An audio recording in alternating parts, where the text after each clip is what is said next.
जिसमें रावण मरणासन अवस्था में था, उसमें भगवान श्री राम ने लक्ष्मण से कहा कि इस संसार से नीति, राजनीति और शक्ति का महान पंडित विदा ले रहा है।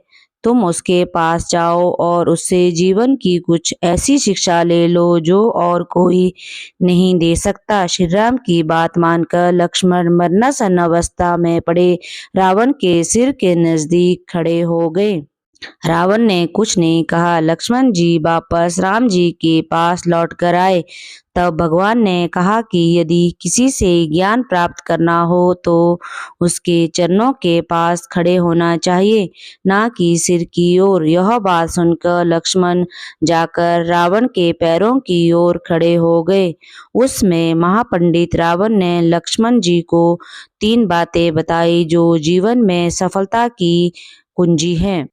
पहली जो रावण ने लक्ष्मण को बताई वह ये थी कि शुभ कार्य जितने जल्दी हो सके कर डालना और अशुभ को जितना टाल सकते हो टाल देना चाहिए। यानी मैं श्री राम को पहचान नहीं सका और उनकी शरण में आने में देरी कर दी, इसी कारण मेरी यह हालत हुई। दूसरी बात यह कि अपने प्रतिद्वंदी, अपने शत्रु को कभी अपने से छोटा नहीं समझना चाहिए। मैं यह भूल कर गया। मैंने जिन्हें साधारण बानर और भालू समझा, उन्होंने मेरी पूरी सेना को नष्ट कर दिया।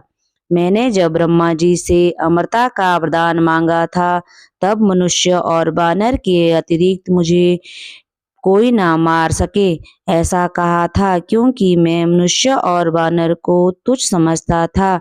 यह मेरी गलती हुई।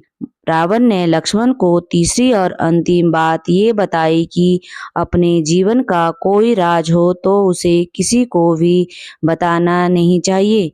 यहाँ भी मैं चूक गया, क्योंकि विभीषण मेरी मृत्यु का राज जानता था। ये मेरे जीवन की सबसे बड़ी गलती थी।